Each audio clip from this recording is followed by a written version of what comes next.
하면 안 된다고 해서 얼떨결에 창업한 회사가 사실 HM 파마라고 하는 회사입니다.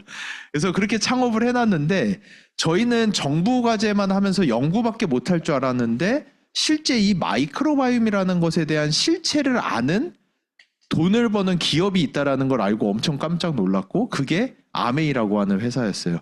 그러니까 아메이라고 하는 회사는 다른 회사들이 이 마이크로바이옴, 이 빌 게이츠가 저런 얘기 하기도 전에 이미 마이크로바이옴을 탐색을 하고 마이크로바이옴 쪽으로 들어왔거든요. 이게 도대체 왜 사람의 건강에 이렇게 중요한 요소인지 제가 조금 오늘 최대한 빠르게 설명을 드려볼게요. 그래서 저희 회사 잠깐 소개하자면은 저하고 홀자펠 교수님이 위렐름 홀자펠 교수님이 같이 창업을 했고요. 홀자펠 교수님은 그 독일 분이세요. 독일 분이시고 뭐 정말 유명하신데 시간이 없으니까 가장 쉽게 설명할 수 있는 거는 여러분들이 다 아시는 유산균 속 안에 유산균 위키피디아 가셔서 유산균 이거 쳐보시면은 거기에서 첫 번째 나오는 게 분류의 홀자펠리아 속이라고 할 정도로 홀자펠 교수님의 이름을 따서 통째로 그 미생물의 하나의 속이 있을 정도로 홀자펠 교수님은 이 미생물계에는 살아있는 레전드 같은 분이세요. 뭐 세계 식품미생물 연합의 종신회장을 하셨고 뭐 독일 막스루브너라고 우리나라 식약처 같은 그거보다 더 상위 기관인데 그 연구소 연방 연구소 소장을 17년을 하시고 뭐 칼슐레 대학교 교수님 하시고 정말 유명하신 분이고요. 저도 교수님 밑에서 연구를 하면서 특혜를 많이 받았어요. 제가 교수님이랑 하던 연구들을 중심으로 해외 학회들에 나가가지고 발표를 하면서 과학자로서 사실은 그 국제학회에 나가서 최우수상을 받는다는 게 평생에 한 번 가져가는 큰 영광 같은 건데 자랑은 아니고 그냥 내용이랑 연결을 하자면 제가 그 최우수상을 5년 동안 5번을 받았어요. 최우수상 그 이유가 뭐였느냐? 처음 받았던 게 세계에서 가장 큰 프로바이오틱스 학회 IPC 가가지고 2011년도에 최우수상을 받았는데 아시아인 최초로 받았어요. 그 당시에.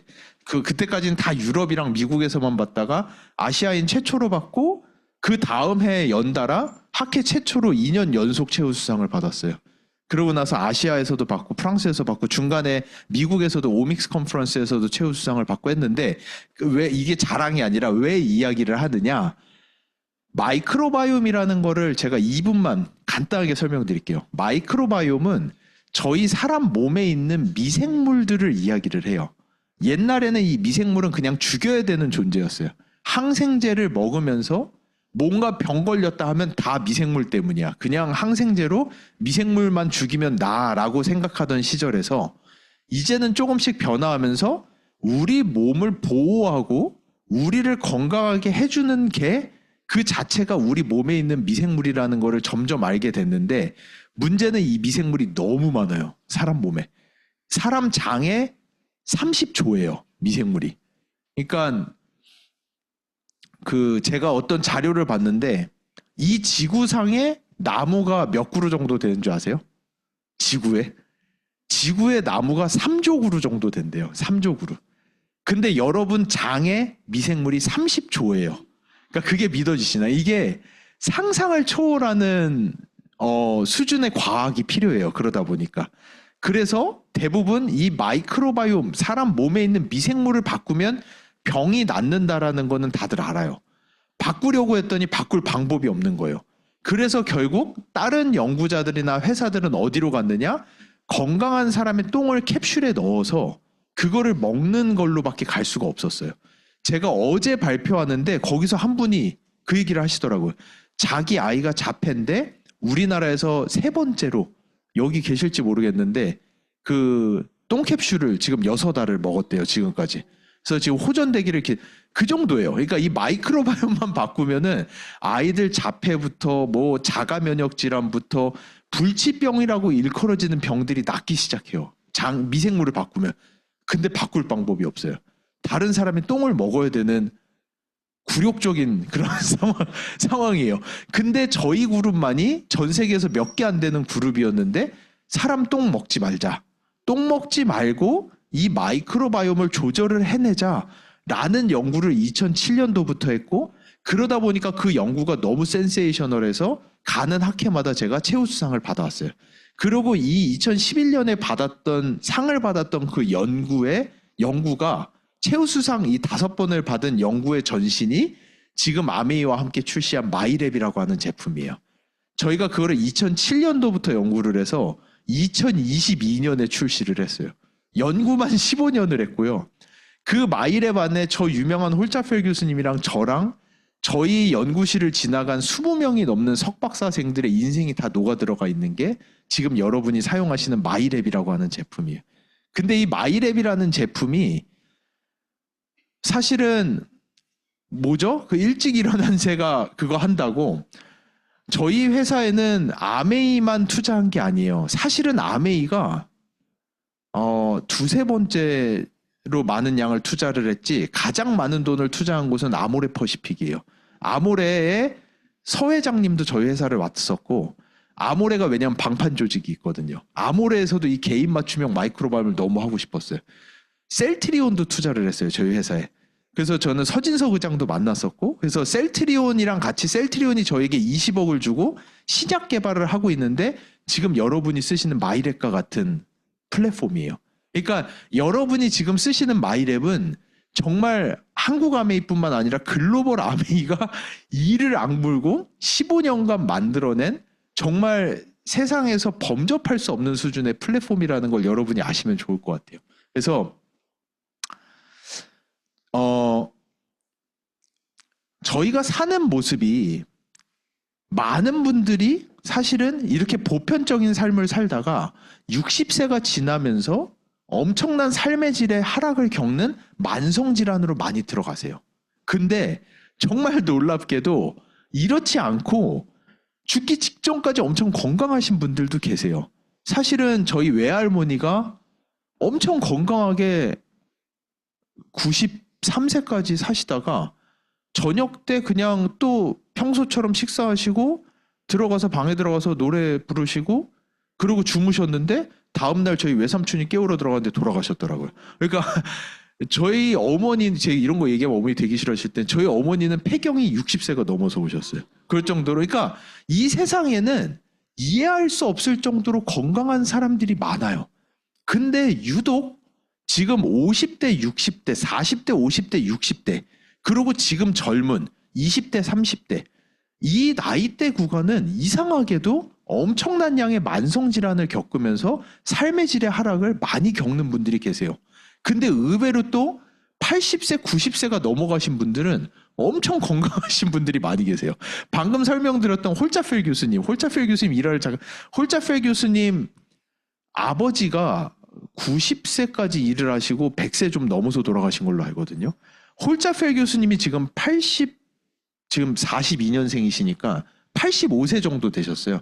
85세 되셨는데 포항에 저희 본사가 있고 광교, 그러니까 운전해서 4시간 거리인데 1주 또는 2주에 한 번씩 거기를 차를 가지고 운전해서 왔다 갔다 하시면서 목금은 저희 광교에서 일을 하세요. 어느 수준이시냐면은 수영을 좋아하시는데 수영장 수영은 안 하세요. 재미없다고. 바다에서만 수영을 하세요. 그래서 그 집에서 이렇게 포항이다 보니까 바다가 보여요. 이렇게 하얗게 포말이 있는 걸 보면 바다를 가셔야 돼, 수영하러. 그러니까 파도가 센 날은 가서 수영을 하고 파도를 이겨서 넘어간 다음에 바디 서핑을 해서 돌아오는 거를 엄청 좋아하세요. 어느 정도냐면은 한번 사모님이 저한테 되게 친하거든요. 사모님이 저한테 교수님 어저께 경찰서 갔다 왔다고 막 이러시는 거예요. 도대체 왜 무슨 일이 있었냐고 그랬더니 그때가 11월 말인데 내가 그렇게 말렸는데 바다에 수영하러 들어갔다가 경찰이 와서 사이렌 울리고 나오라고 해가지고 끌려갔다고. 그게 해수욕장 시즌이 끝나면 원래 들어가면 안 된대요.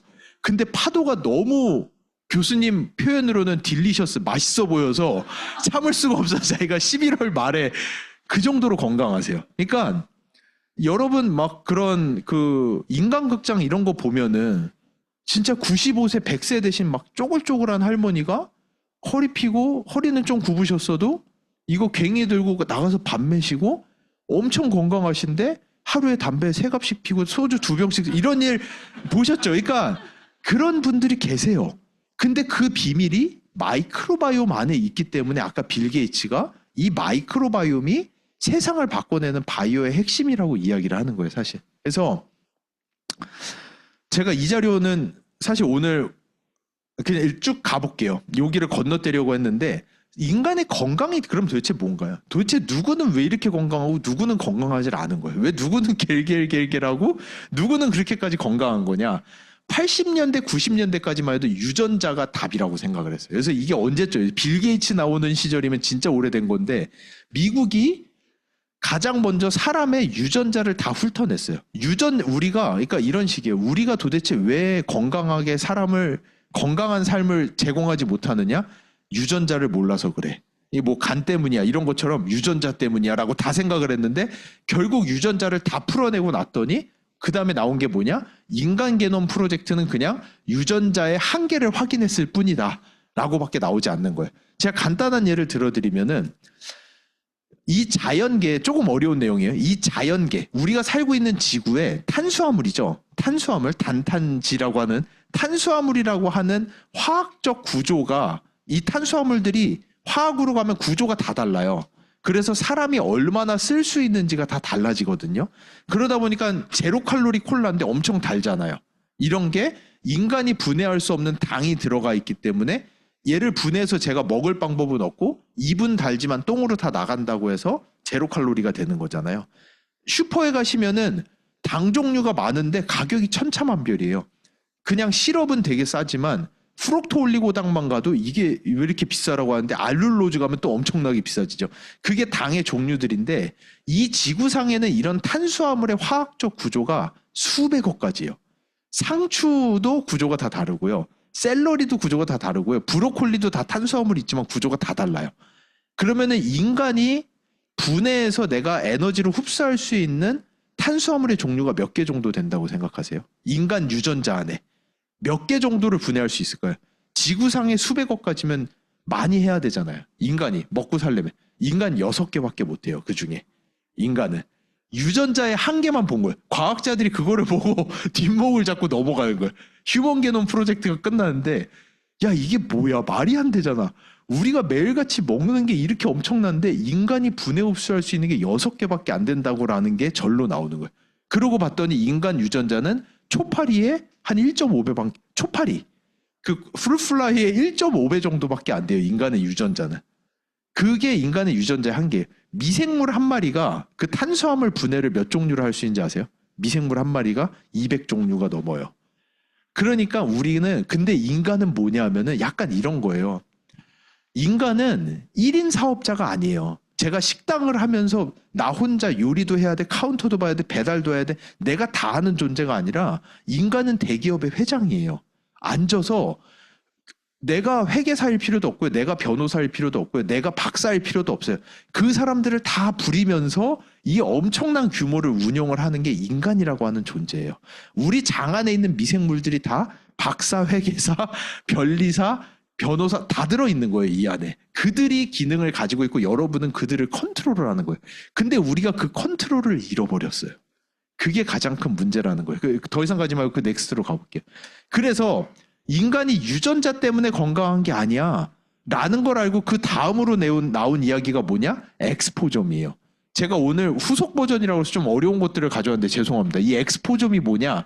Environmental Exposure. 그러니까 우리 환경으로부터 우리에게 들어오는 모든 내용물들, 우리 환경이 우리에게 주는 모든 것들을 엑스포점이라고 그러는데 그러다 보니까 쌍둥이 연구 같은 것들을 했어요. 유전자가 둘이 100% 똑같은데 한 명은 아프고 한 명은 건강해. 이거는 엑스포점이야.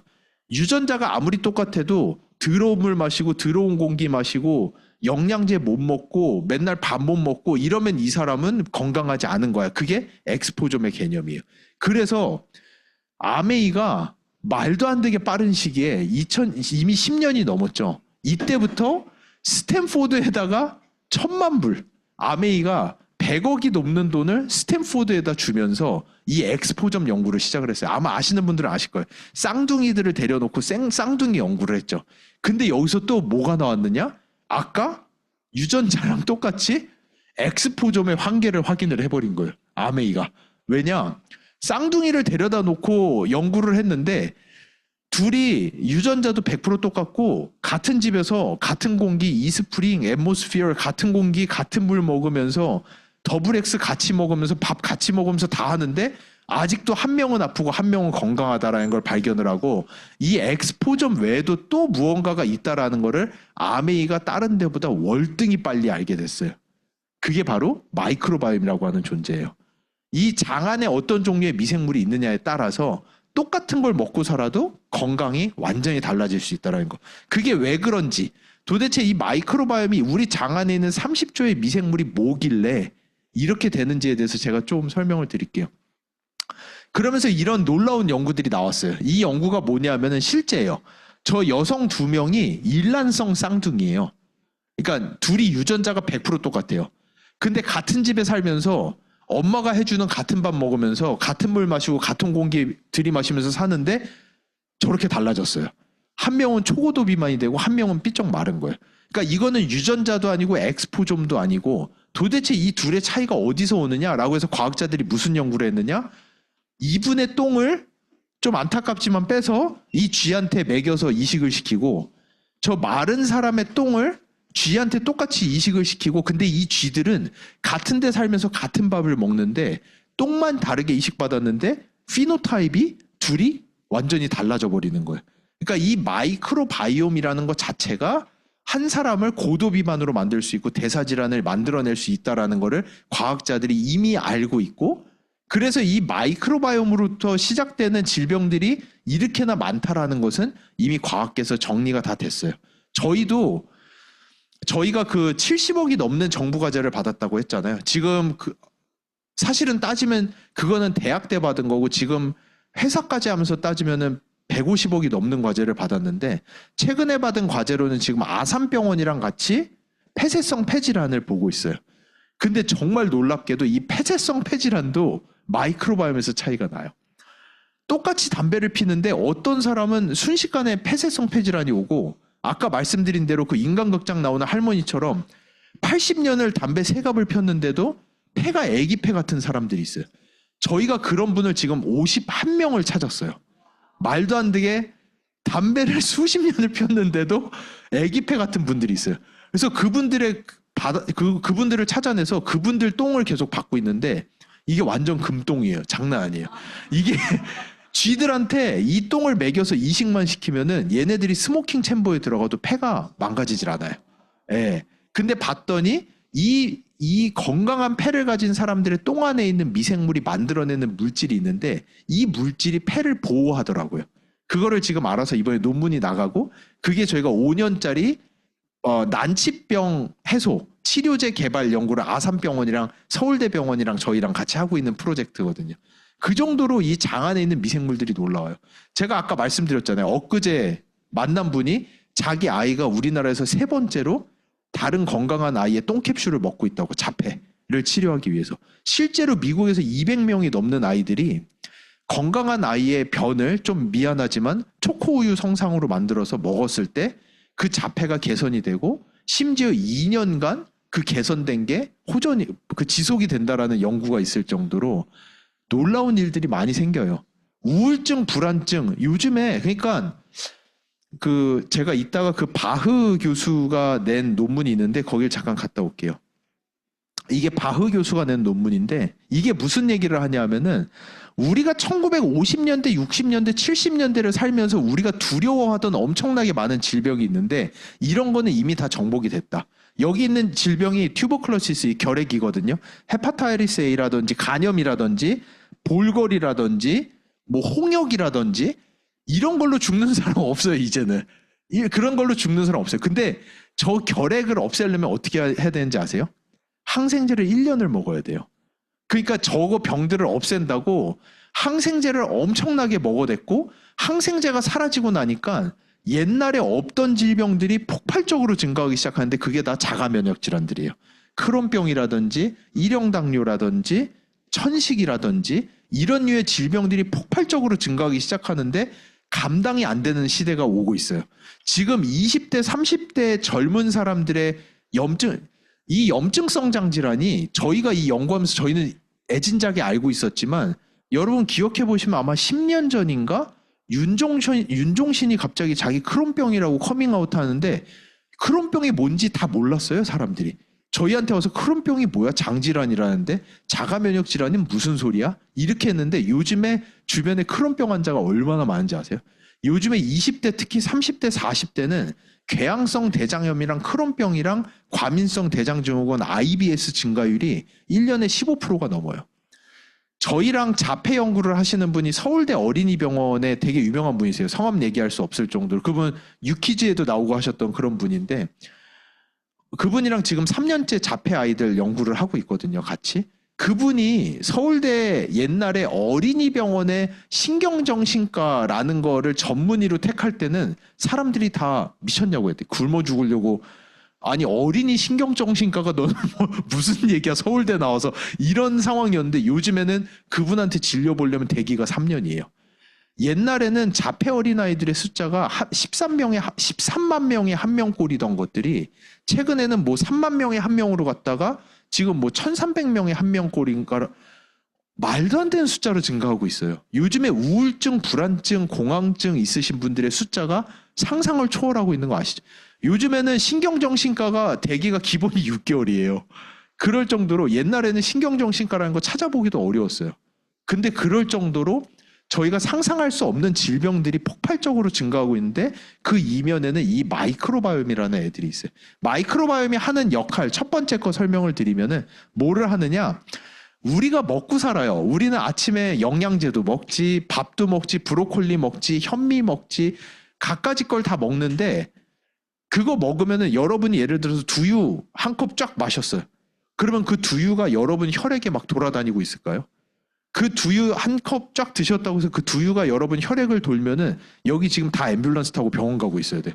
다 혈관 막혀가지고 다 쓰러져야 돼. 그게 아니에요. 걔네는 우리 장 8m에 달하는 장으로 들어온 다음에 이 장 안에서 저희가 가지고 있는 소화 효소에 의해서 분해가 돼요.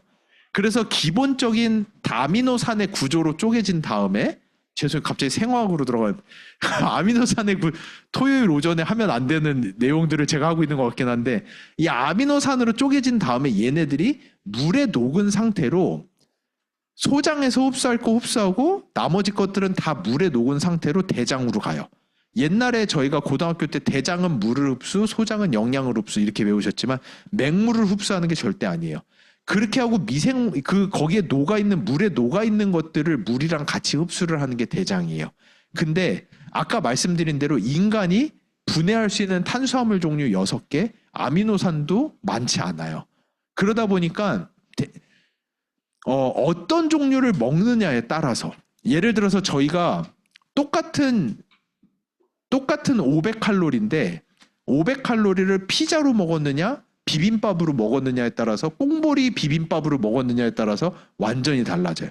일단 보리밥이라는 자체가 인간이 분해하기 상당히 어려워요. 그래서 보리밥 먹으면은 방구 많이 나오고 가스 많이 차고, 그게 다 밑으로 그냥 내려가서 미생물들이 가스를 만들어서 그런 거거든요. 거기다 나물류 이런 거는 분해 진짜 어려워요. 비빔밥 먹으면은 500칼로리 먹어도 제가 스스로 흡수할 수 있는 건 100칼로리도 안 돼요.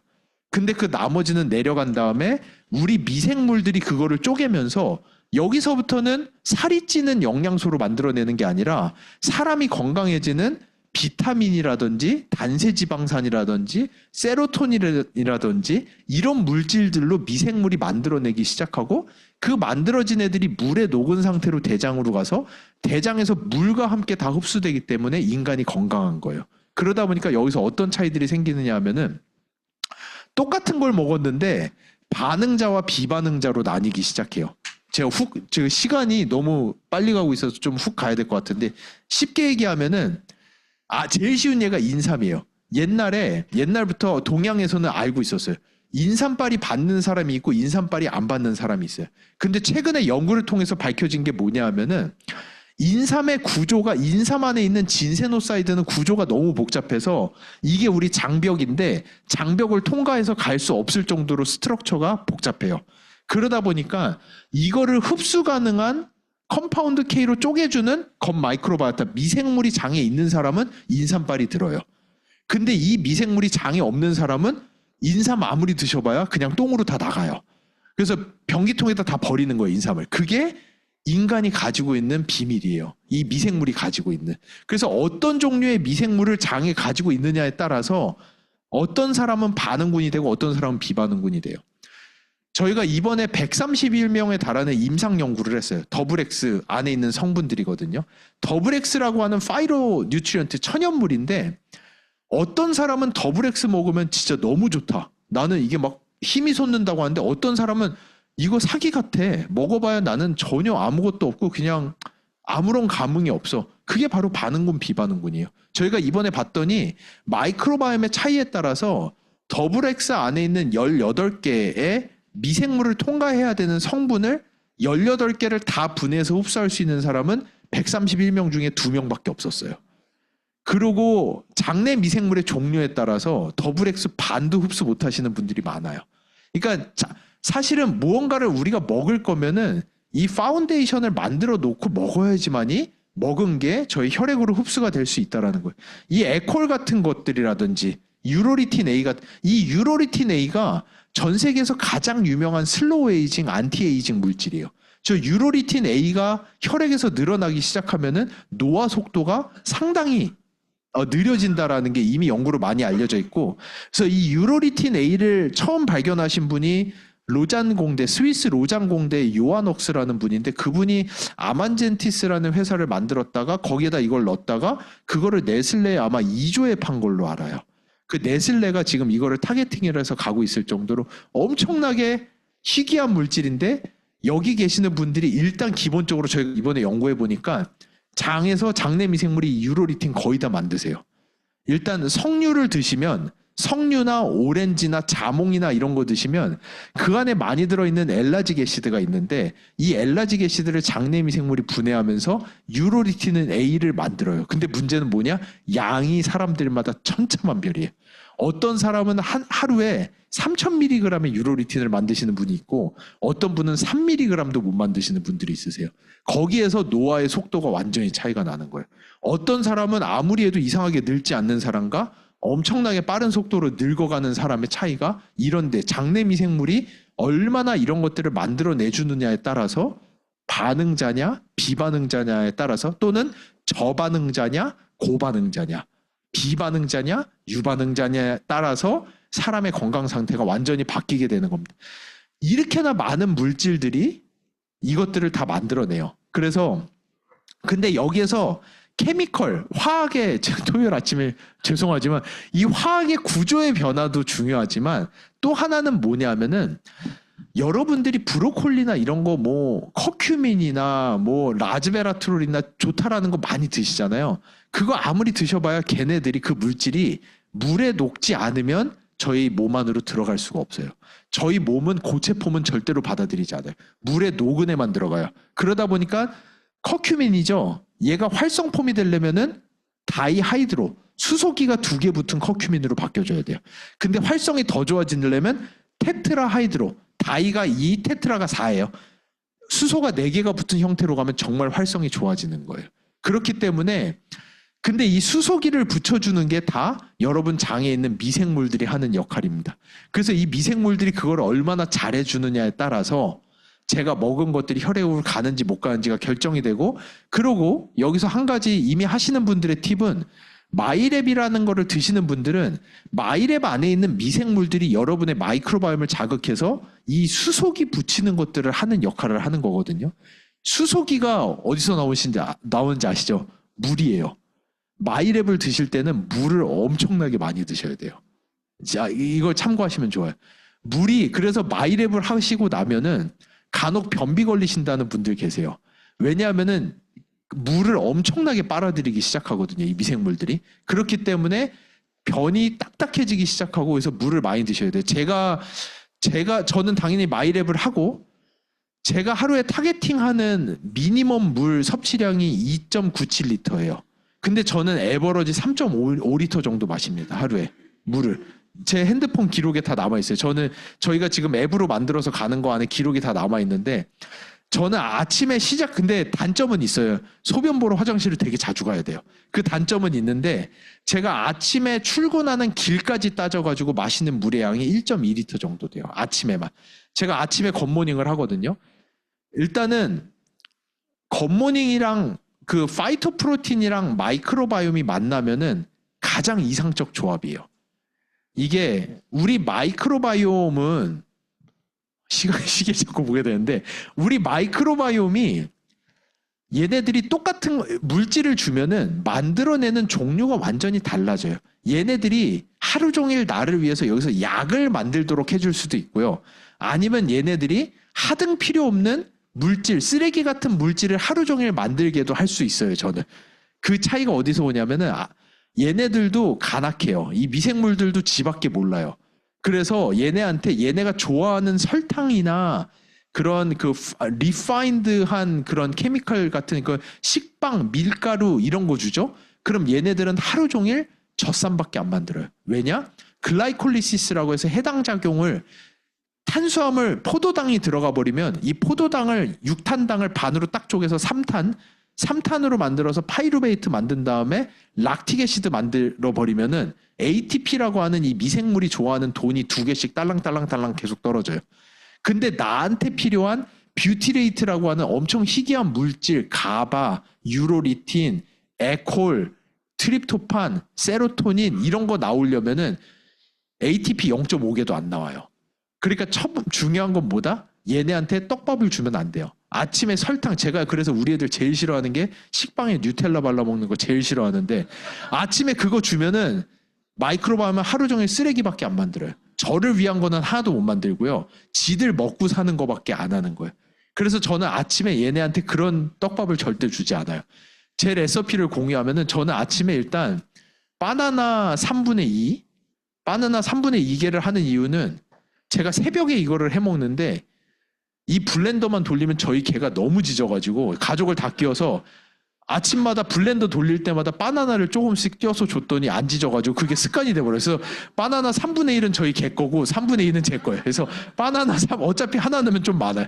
바나나 3분의 2를 넣고 거기다 두유를 300ml를 넣어요. 근데 배가 부른 날 전날 제가 뭐 회식을 했거나 술을 먹고 배가 좀 차 있다 그런 물을 넣고 아니면 두유를 넣어요. 300ml를 넣고 거기다 APP, 파이로프로틴을 큰 스쿱으로 한 스쿱 반을 넣어요. 그러고 난 다음에 제 마이랩 뜯어서 넣고 그리고 곰곰 블루베리 그 냉동 블루베리를 저는 한 15알 정도 넣어요. 15알 넣고 거기에다가 이스트비 2알 넣어요. 이스트비는 되게 잘 갈려요. 이스트비 2알을 넣고 블렌더에 한번 갈고 물 조금 더 넣어야 돼요. 엄청 띡해요. 물 조금 더 넣고 한 번 더 간 다음에 그거 마시면 그게 아침에 벌써 500에서 600ml예요. 그거를 쭉 아침에 마시고 그 다음에 그 통이 다 붙어 있거든요. 지저분하게. 거기다 물 300ml를 넣고 흔들어서 다 헹군 다음에 그거랑 더블엑스랑 밀크시슬이랑 다른 것들 오메가3랑 싹 챙겨서 아침에 먹고 그리고 출근하면서 커피 보통 한 300ml 마시고 이러면 커피는 물은 아니지만 제 기록상에서는 그렇게 하면 아침에만 벌써 1리터가 넘는 양의 물을 마시게 돼요. 그래서 그렇게 한 다음에 저는 가급적 점심은 오후 2시 이후에 먹으려고 해요. 왜냐? 그 아침에 굿모닝을 하고 제가 점심으로 어쩔 수 없이 먹는 밥이나 흰밥이나 당류나 이런 것들을 제 마이크로바이옴에 들어가기 전까지 그 시간이 마이크로바이옴이 저를 위해서 약을 엄청나게 만들어내는 시간이에요. 그때 가바, 세로토닌, 트립토판, 유로리틴, 뷰티레이트 다 쏟아져 나오기 시작하는 타이밍입니다. 왜냐? 장내 미생물도 밤새도록 굶었거든요. 이 미생물들도 밤새 굶어서 뭐든 먹어야 돼 일단. 근데 먹어야 되는데 이 주인놈이 지 편한 거는 1도 안 주고 지 좋아하는 지한테 좋은 거 만들어내는 아주 어려운 물질만 꽉꽉 아침부터 밀어 넣는 거예요. 얘네들한테. 그게 제가 하는 습관이에요.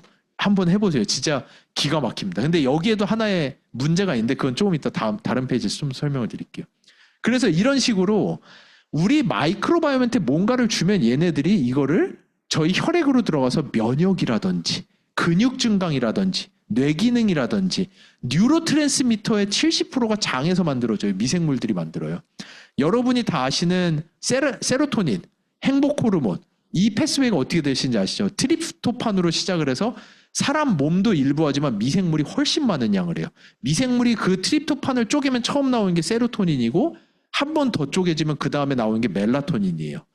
수면 한 번 더 쪼개지면 그 다음에 나오는 게 인돌이에요. 안정. 그러니까 이게 다 장내 미생물들이 만들어내는 물질들입니다. 그래서 이제는 그 1908년에 저 유명한 메치니코프가 얼마 전까지 TV에 광고에까지 나왔던 저 메치니코프가 그냥 유산균 드세요, 프로바이오틱스 드세요라는 얘기를 해서 전 인류가 100년 동안 왠지도 모르고 유산균만 주구장창 먹어왔어요.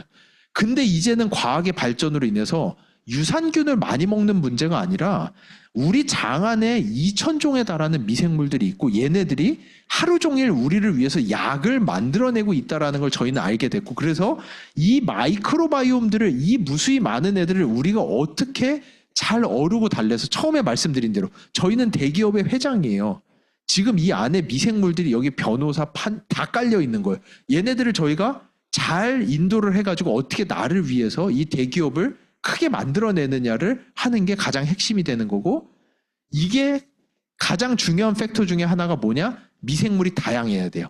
대기업은 직원이 많아야 돼요. 유능한 직원이 엄청나게 많아야 되잖아요. 일단 직원의 수가 많은 사람이 퍼포먼스가 좋을 수밖에 없어요. 그건 당연한 거예요. 그렇게 다양성이 높아져야 된다라는 거. 이 다양성이 높아지게 되면은 저희가 먹은 것들이 여기에서 받아주는 유전적 패턴이 월등히 많다 보니까 나오는 대사물의 패턴도 당연히 많아질 수밖에 없고, 그러면 저희 장기로 들어가서 저희 장기를 회복시키는 속도도 월등히 빨라지고 우월해질 수밖에 없습니다. 이거를 할 때 가장 어려운 점이 뭐였냐면은, 시간 때문에 여기는 깊이 가면 안 될 것 같아요. 그래서 아메이랑 같이 만들었던 게 이 마이랩이라고 하는 플랫폼이에요. 이 마이랩 없이 마이크로바이옴을 조절을 한다라는 거는 불가능에 가까워요.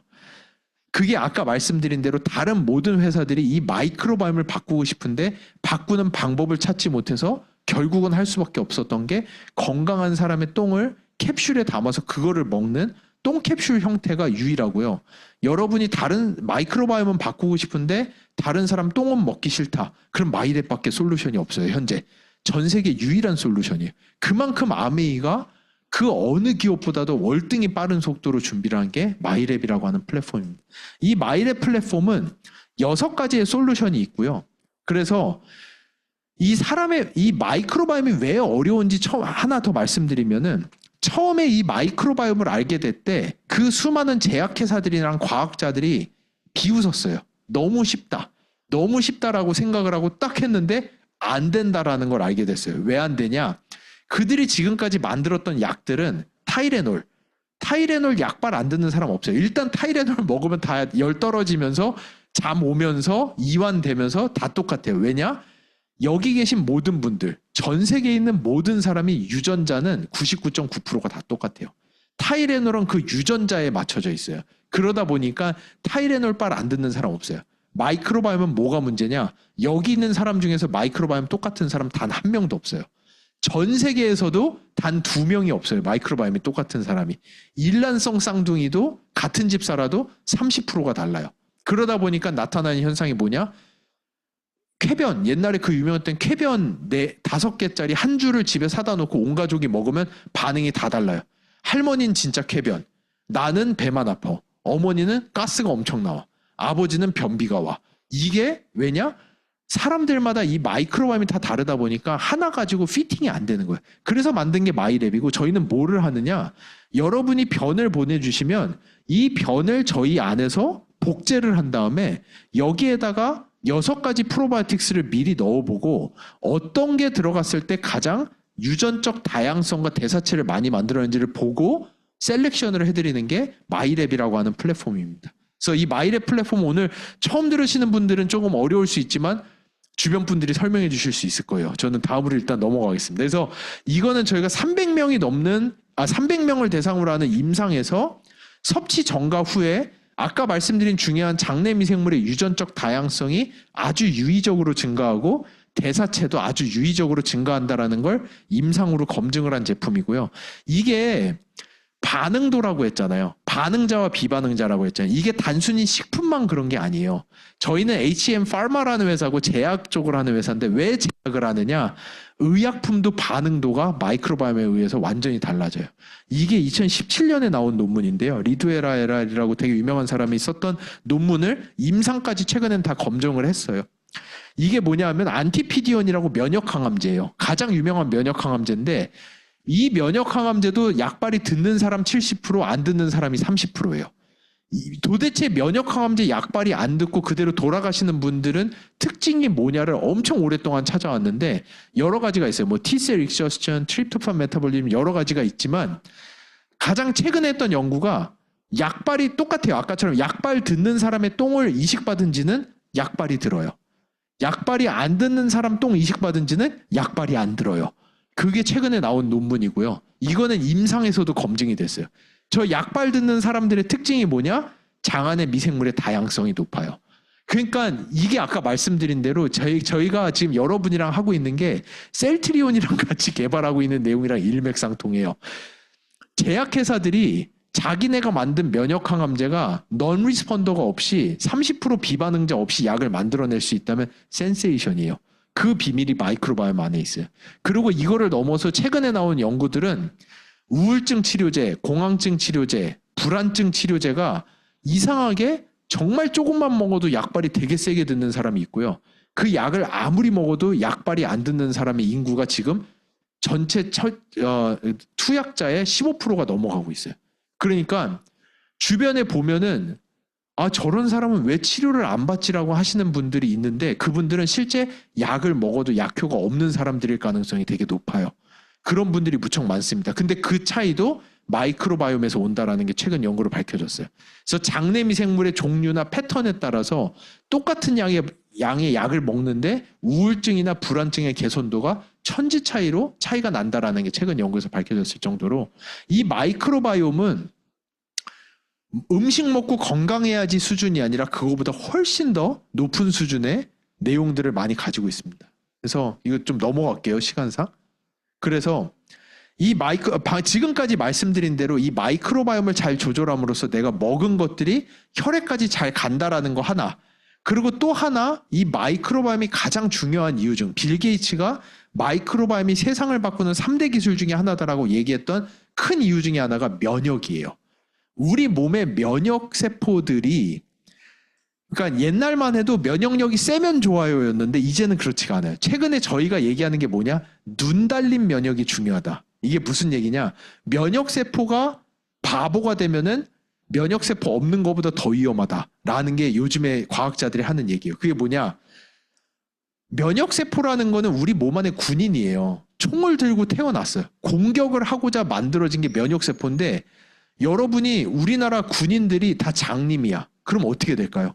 총질을 아무데나 해야 되죠. 더 군인 없는 게 나아요. 그게 똑같은 얘기예요. 여러분 안에 면역세포가 피하 식별을 못하기 시작하면은 얘네들이 갑자기 여러분의 관절을 공격을 하면 그게 류마티스 관절염이에요. 얘네들이 갑자기 여러분의 장세포를 공격하면 그게 염증성 장질환 크론병이에요. 요즘에 크론병이랑 궤양성 대장염이 왜 이렇게 많은지 아세요? 우리 몸의 면역세포들이 가장 중요하게 하는 일이 뭐냐? 우리 몸에서 매일같이 100만 개의, 600만 개의 한계꼴로 생겨나는 암세포를 찾아서 죽이는 게 우리 몸의 면역세포가 하는 가장 중요한 일 중에 하나예요. 근데 이 암세포랑 가장 비슷하게 생긴 우리 몸의 세포가 있어요. 그게 뭔지 아세요? 그게 장세포예요. 암도 에피텔리얼 셀이라고 하는 상피세포로 만들어져 있고요. 저희의 장, 8m짜리 장이 상피세포 에피텔리얼 셀로 만들어져 있어요. 그래서 면역세포가 조금만 피하 식별을 잃어버리면 가장 먼저 공격하는 게 장이에요. 그래서 요즘에 과민성 대장증후군, 염증성 장질환, 크론병, 궤양성 대장염이 증가하는 이유가 면역세포가 갈 길을 잃어버리기 때문에 그래요. 그러면은 이 면역세포가 어떻게 피하 식별을 하느냐? 면역세포는 허벅지에서 태어나요. 태어나면은 얘네가 여러분 몸의 면역세포라고 생각을 해보세요. 내가 태어났는데 내가 보는 건 내 몸밖에 없어요. 근데 내 몸은 공격하지 말래. 뭐 하라는 거야? 그러니까 내 몸밖에 나는 보고 있고 배우고 있는 게 없는데 내 몸은 절대 공격하면 안 된다라는 시그널이 오고 있는데 그래서 이 면역세포를 다 끄집어내다가 우리 몸에서 어디로 보내느냐? 장 주변으로 다 보내요. 장 주변에 면역세포들이 처음에 다 들러붙어서 미생물, 음식 이런 것들을 보면서 아 이게 나고 이게 나가 아니구나. 아 얘는 살아있지만 내가 아니구나. 이런 게 공격해야 되는구나. 이 피하 식별에 대한 두뇌를 갖게 되는 게 처음에 우리 장내 미생물을 보면서 면역세포들이 가져가는 거예요. 그리고 또 하나 우리 장은 정말 놀라워요. 우리 장은 그 애모스피어나 이스프링보다도 월등히 좋은 생체 필터예요. 그래서 사람 몸이 엄밀히 보면 도너츠처럼 생겼어요. 입이랑 항문이랑 연결이 돼 있고 가운데가 뻥 뚫려 있는 거죠. 그리고 거기로 저희는 음식을 넣는데 장세포가 열렸다 닫혔다 열렸다 닫혔다 하면서 내가 굶고 있으면은 좀 더 열어서 안에 있는 걸 다 가져가서 에너지로 써야 되는 거고, 내가 장 속이 그득하면 이걸 열면 안 돼요. 이걸 열면은 똥이 안으로 비집고 들어와서 펄미에이트라고 해서 장이랑 간이랑 연결돼서 장이랑 간 문맥을 타고 간으로 바로 가는데, 장이 열리기 시작하면은 똥물이 들어와서 간으로 바로 가기 시작하면서 간에서 염증이 시작이 돼요. 그게 장누수라고 하는 현상이어서 장을 꽉 닫혀 있어야 되는데, 이 장이 언제 닫고 언제 여느냐, 여기에 정말 놀라운 비밀이 있어요. 일단 우리가 음식을 먹으면 이걸 닫아야 돼요. 음식을 먹으면 닫아야 되는데, 내가 음식 먹은 거를 우리 장이 어떻게 하느냐. 첫 번째, 턱이 움직이면서 저작 활동을 하면은 일단 뭔가 시그널이 가요. 두 번째, 위가 늘어나요. 그럼 그렐린이라고 하는 호르몬이 나오면서 아, 이 사람이 뭘 먹었구나라고 해요. 하지만 그때까지도 우리 뇌랑 장은 100% 판단을 내리지 않아요. 왜냐? 껌만 씹어도 배가 부르고 물만 마셔도 위는 늘어나잖아요. 그래, 배부르다고 느끼면 안 돼. 마지막 통관이 뭐냐? 우리 장에 있는 리셉터들이 미생물이 만들어내는 대사체를 감지하는 순간 아, 얘가 진짜 거짓말 안 하고 밥 먹었구나라는 거를 우리 몸이 인지를 하게 돼요. 그래서 여러분 뇌가 배가 부르다라는 걸 아는데 시간이 오래 걸리는 거예요. 들어가서 미생물이 뭔가를 분해해서 만들어내면 그거를 감지를 하면서 이제는 내가 뭔가를 먹었구나라는 걸 알아요. 근데 이렇게 생각해 보세요. 우리가 뭔가를 먹었는데 우리 장내 미생물이 대사체를 못 만들어. 안 만들어. 그러면 우리 몸은 먹어도 먹은지를 몰라요. 이런 현상이 언제 일어나요? 그래서 우리 장내 미생물이 대사체를 못 만들어내게끔 하는 가장 쉬운 방법이 뭐냐? 가장 안 좋은 방법이지만 가장 쉬운 방법이 뭐냐? 과음을 하시면 돼요. 전날 밤에 술을 엄청 드시죠? 그럼 알코올이 이 미생물을 확 적시면서 미생물들이 돌멘트로 들어가요. 이게 뭐냐? 나는 죽을 수도 있으니까 아무것도 안 하고 잠깐 버틸게요라고 하는 그 상태로 들어가게 돼요.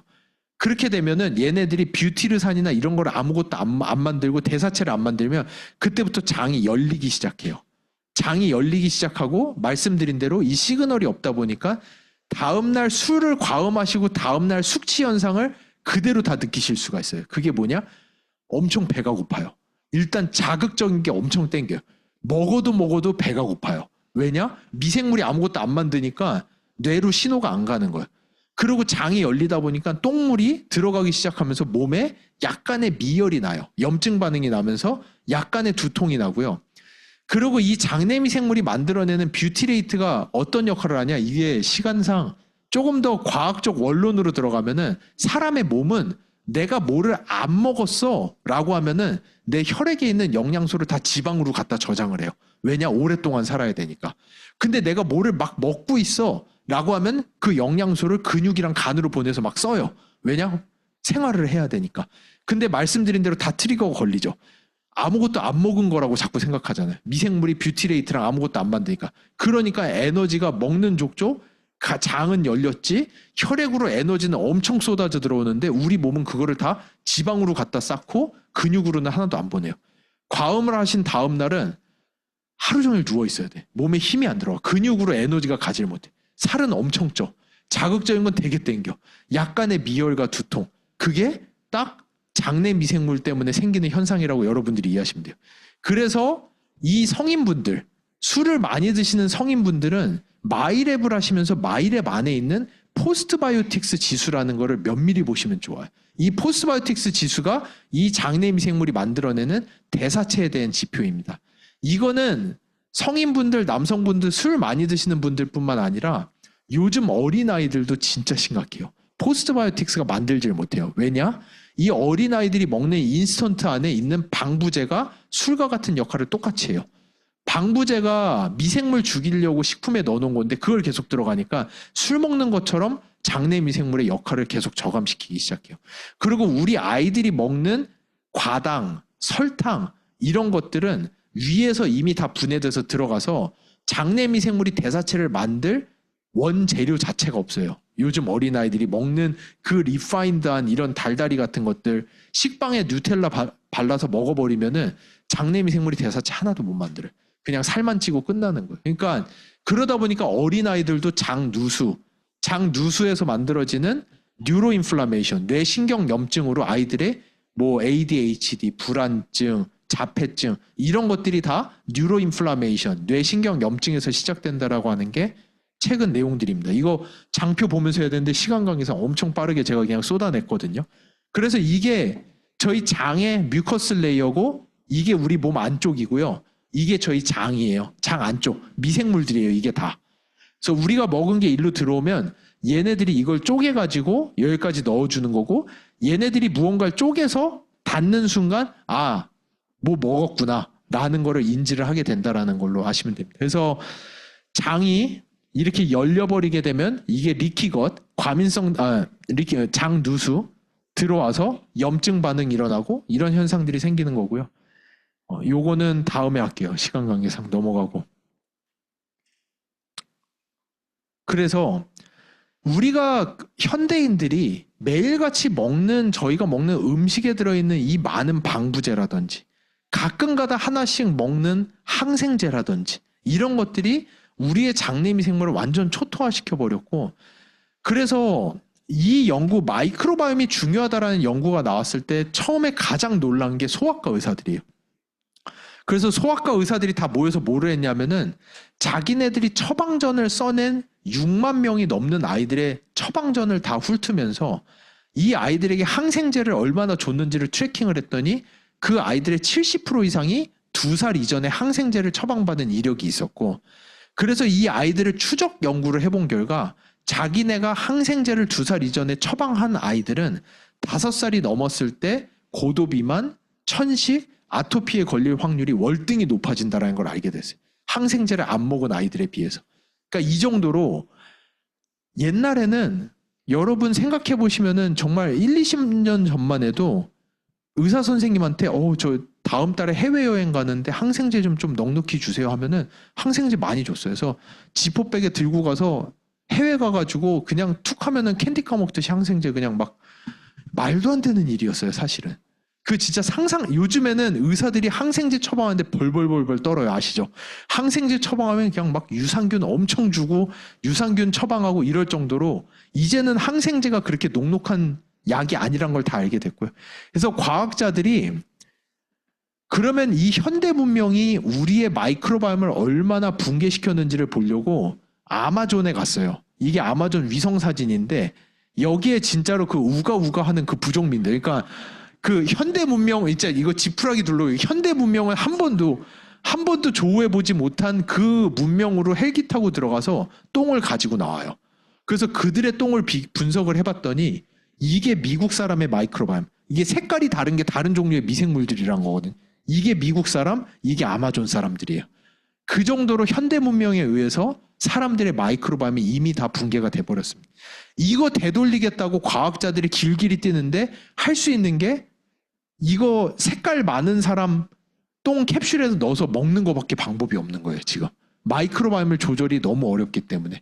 근데 이거를 저희가 이 마이랩을 통해서 만들어낸 거고, 이 마이랩을 함으로써 제가 오늘 말씀드린 두 가지, 바이오 컨버전이라고 하는 뭘 먹던지, 굿모닝, 그러니까 저희가 마이랩 연구를 해봤더니 마이랩 장내미생물 다양성과 가장 컨비네이션이 좋은 네 가지가 있는데 그게 더블 X, 아침에 드시는 굿모닝의 파이토프로틴, 오메가3 아세로라씨, 다른 것들도 효과가 많아요. 근데 얘네들 먹을 때는 꼭 마이랩이랑 같이 드시면 효과가 20% 이상 추가 상승이 돼요.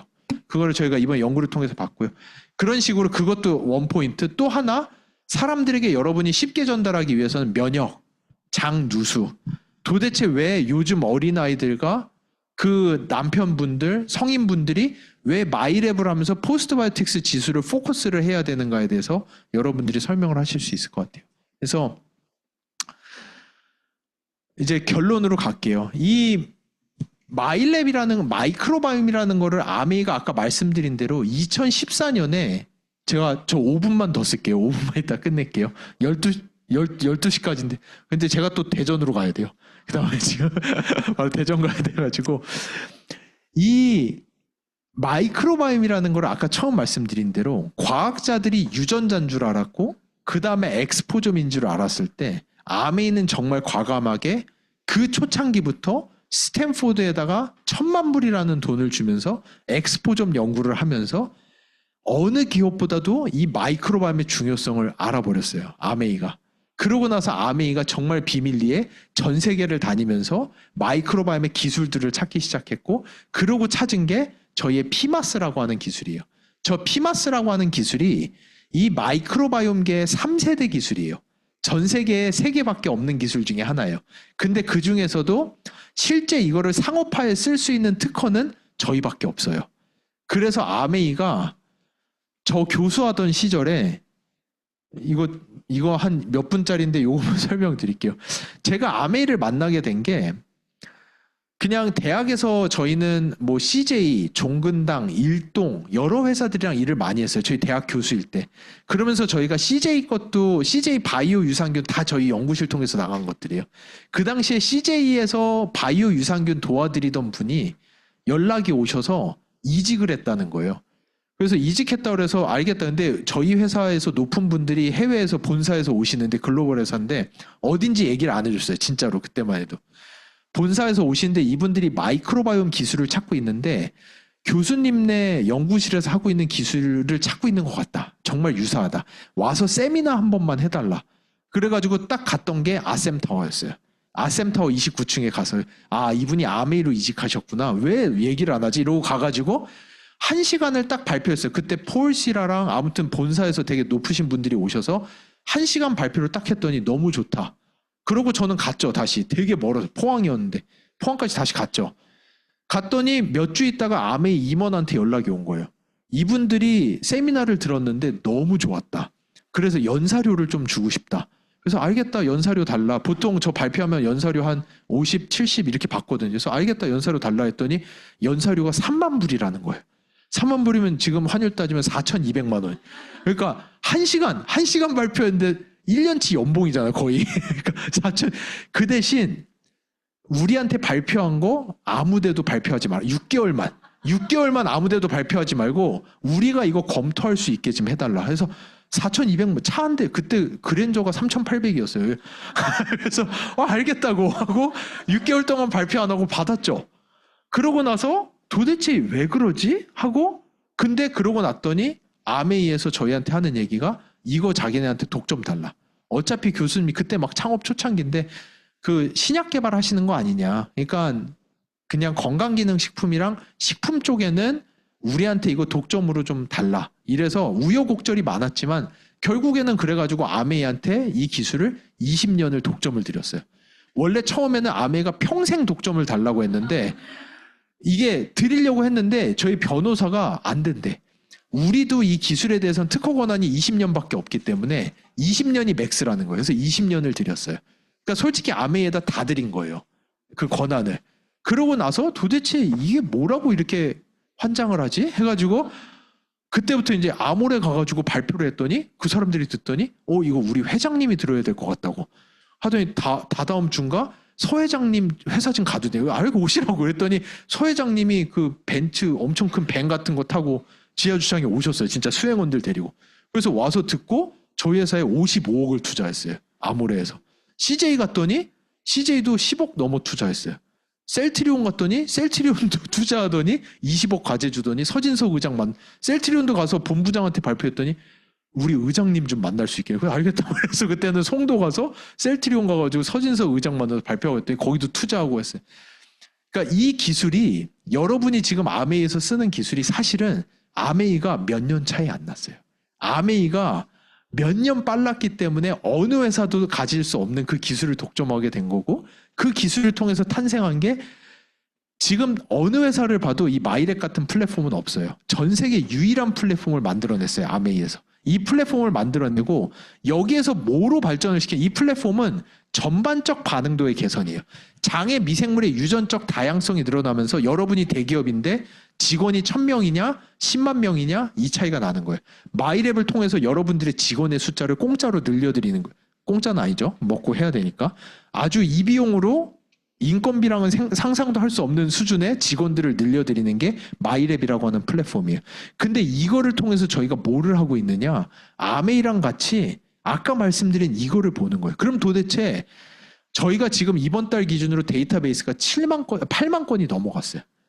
8만 건이라는 DB는 좀 이따 설명드릴게요. 진짜 어마무시한, 아메이가 전 세계 최고 DB예요. 전 세계 마이크로바이옴 1위 기업이에요. 아메이가. 이건 명실상부하게 1위예요. 이 데이터베이스 안에서 아까 말씀드린 반응자와 비반응자의 차이들을 보기 시작했어요. 이 차이를 보면서 저희가 이게 왜 중요하냐? 이것까지 가는데 가장 핵심은 대부분이 비반응자예요. 비반응자를 반응자로 바꿔낼 수 있느냐가 진짜 헬스케어의 승자가 되느냐의 가장 핵심이 되는 거거든요. 그거를 통해서 저희는 파이토바이옴이라는 제품을 만들었고, 이 파이토바이옴이라는 게 비반응자, 저반응자를 고반응자, 반응자로 바꿔주는 플랫폼이에요. 첫 번째 프로젝트가 뭐였냐면은 엔자임 바이옴이었어요. 엔자임 바이옴은 뭐를 하는 거냐? 여기 계신 분들이 반응자, 비반응자로 딱 나뉘어요. 반반으로 딱 나뉘는데 그게 뭐냐? 아침에 굿모닝 하시면 저는 진짜 편하거든요. 속이 가스 하나도 안 나오고 속이 되게 편하고 든든하고 진짜 몸에 힘이 생기는 게 느껴져요. 저는 반응자예요. 근데 비반응자 분들은 어떻게 되느냐? 굿모닝을 못 해요. 하면은 하루 종일 가스가 차가지고 진짜 이분들이 저희한테 연락이 오는데 생활이 진짜 부끄러워서 삶을 살 수가 없다. 방구가 너무 나오고 진짜 가스가 너무 차서 아무것도 할 수 없는 비반응자로 나뉘어요. 그게 왜 그러느냐? 마이크로바이옴 때문에 그래요. 이게 2022년도 논문이 23년도 논문인데 이게 뭐냐면은 폴리사카라이드 탄수화물과 설퍼 컨테이닝 아미노애시드, 이게 단백질이에요. 이거를 섭취했을 때 먹으면은 일단 처음에 설페이트 구조 떨어지면서 우리 장내 미생물이 처음에 만든 건 다 가스예요. 메테인, CO2, 황화수소, 하이드로젠 설페이트, 그 H2S 다 가스만 만들어요. 근데 여기에서 반응자는 장에 아세토젠이나 메타노젠이 있어서 넘어가요. 넘어가면은 여기서부터 단세지방산으로 바뀌기 시작해요. 아세테이트 돌아서 뷰티레이트 나오면 뷰티레이트에서 가지 붙으면 감마 아미노, 뷰티릭 애시드, 가바, 이런 것들이 다 여기서 쏟아져 나오기 시작해요. 제가 아침에 굿모닝을 하는 이유예요. 저는 가스는 바로 넘어가요. 거의 나오지 않아요. 근데 이거를 못 넘어가시면은 하루 종일 여기만 뱅글뱅글 도는 거예요. 이 중요한 거 하나도 안 나오고 하루 종일 가스만 만들다 끝나요. 그런데 여기를 티핑 포인트, 에너지를 넣어주는 게 엔자임 바이옴이에요. 이걸 넘어가는 사람들의 장에 있는 미생물을 뽑아서 넣었더니 넘어가는 거예요. 그게 엔자임 바이옴이라는 제품이에요. 이게 왜 센세이셔널하냐 하면은 지금 전 세계 헬스케어계의 가장 중요한, 가장 큰 숙제는 왜 도대체 우리 제품이 누구는 듣고 누구는 안 들어요 라는 게 가장 큰 숙제예요. 우리 밀크시슬이 왜 누군 이렇게 좋다는데 누군 안 돼요. 우리 더블엑스가 왜 누군 되고 누구는 안 돼요. 이 엄청난 숙제를 아메이가 풀어버리겠다라는 게 이 파이토바이옴이라고 하는 프로젝트예요. 그래서 저희가 이거를 했더니 아메이 프로틴 섭취 시에 실제 분해력이 4.5배, 450%가 증가한다는 걸 검증했고, 아메이랑 같이 특허내서 출시한 게 엔자임 바이옴이라는 제품입니다. 그래서 제가 결론을 마지막으로 말씀드리면은 이게 아메이가 가지고 있는 8만 건이라고 하는 데이터베이스는 상상을 초월하는 DB예요. 미국의 국립보건원이 3만 1,000개예요. 미국의 국립보건원이 그 3만 1,000개를 10년 동안 모았어요. 1년에 3,000개씩. 10년을 모아서 엄청난 거대 프로젝트였어요. 그거를 보고 우리나라가 두 번째로 쫓아갔어요. 우리나라가 마이크로바이옴 강국이거든요. 그래서 우리나라에 마이크로바이옴 회사가 많아요. 저희도 그렇고. 우리나라가 미국만큼은 돈을 쓰고 할 수는 없다 보니까 한국식품연구원이라고 하는 국가기관에다가 1년에 수십억씩 주면서 1년에 1,000개씩 모아요. 그러니까 미국보다는 3분의 1이지만 이미 우리나라가 국공립연구소에서는 전 세계 두 번째로 DB가 많아요. 그래서 한국식품연구원이 미국보다 한 3년 늦게 시작했어요. 그래서 지금 7년 동안 7,700개라고 하는 엄청난 양의 DB를 우리나라 정부기관에서 모았어요. 근데 문제는 뭐냐? 저번 달에 아메이가 저번 달에 6,000개 모았어요. 그러니까 이게 수준 자체가 이걸 뭐라고 해야 되죠? 그러니까 우리나라 정부기관이 보면은 피똥 사는 얘기예요. 자기가 1년에 수십억씩 넣어서 6년 동안 6천 개를 모았는데 아메이가 한 달 만에 6천 개를 모아, 이런 상황으로 가버리는 거예요. 이 데이터베이스를 모으는 힘이 갑자기 죄송해요. 아메이라는 회사가 가지고 있는 가장 큰 파워 중에 하나예요. 옛날에는 이 네트워크가 무시를 받았을지언정 이제는 아무도 무시할 수 없는 거대 조직이 됐어요. 진짜 이게 가장 파워풀해요. 여러분이 모으는 이 데이터베이스가 앞으로 바이오의 판도를 바꾸는데 가장 중요한 부분이에요. 제가 인스파이어에서 이야기를 했었거든요. 얼마 전에.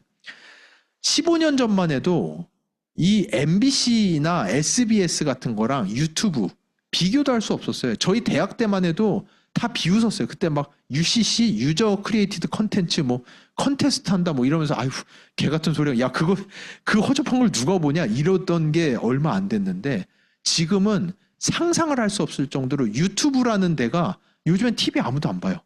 다 유튜브밖에 안 보잖아요. 유튜브가 그게 몇 년 안 걸렸어요, 여러분. 10년, 15년밖에 걸리지 않았어요. 어제 발표 나왔죠. 쿠팡 처음 나왔을 때 롯데 신동빈 회장이 바보들이라고 저거 내년에 망한다라고 했어요. 근데 지금 이번 연도, 작년도 매출 기준으로 신세계 백화점, 이마트 다 포함한 신세계 전체 그룹보다 매출이 더 많아졌어요. 이게 여러분 5년, 10년도 안 됐어요. 근데 이 회사들의 공통점이 뭔지 아세요? 그 뒤에 데이터베이스라는 게 있는 거예요. 데이터베이스가 있는 이 규모로 넘어가기 시작하면은 예전에 없던 패러다임으로 완전히 바뀌기 시작해요. 근데 이게 지금 마지막 남은 구간이 있어요. 그게 지금 뭐 이러는 영상, 미디어, 식품, 식료품, 세일즈 이런 마켓 이런 규모가 아니라 이거보다 훨씬 더 큰 규모가 바이오 헬스케어예요. 지금 바이오 헬스케어와 데이터베이스가 만나는 그 시점이 이제 도래하고 있어요. 근데 이 시점이 도래할 때 제가 볼 때 전 세계 가장 첫 번째 위너는 아메이예요. 아메이일 수밖에 없어요. 말씀드렸잖아요. 국가에서 모아도 1년에 1000개씩 모으는데 여러분들이 한 달에 6000개를 모은다니까요. 이거는 이 데이터베이스를 모으는 파워는 앞으로 오는 바이오 헬스케어의 판도를 완전히 바꾸게 될 거예요. 제가 장담합니다. 여러분들이 쿠팡이나 유튜브 이런 데 뭐 투자 못해서 후회하고 계시면 후회하실 필요 없어요.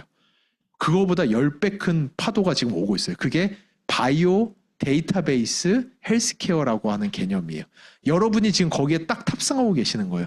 아메이가 지난 17년 동안 스탠포드, HM파마 1000만 불, 수백만 불씩 투자하면서 지금 기차 다 만들었고 레일 다 깔아놨어요. 여러분 지금 타시면은 롤러코스터 시작하는 거예요.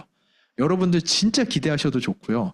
저희가 이 데이터베이스라는 거를 통해서 만들어낼, 바꿔내는 앞으로 다가오는 세상은 여러분들이 상상할 수 없는 세상에 오고, 여러분 진짜로 조금만 생각해 보세요. 유튜브가 이렇게 될지 여기서 예견하신 분 있으세요?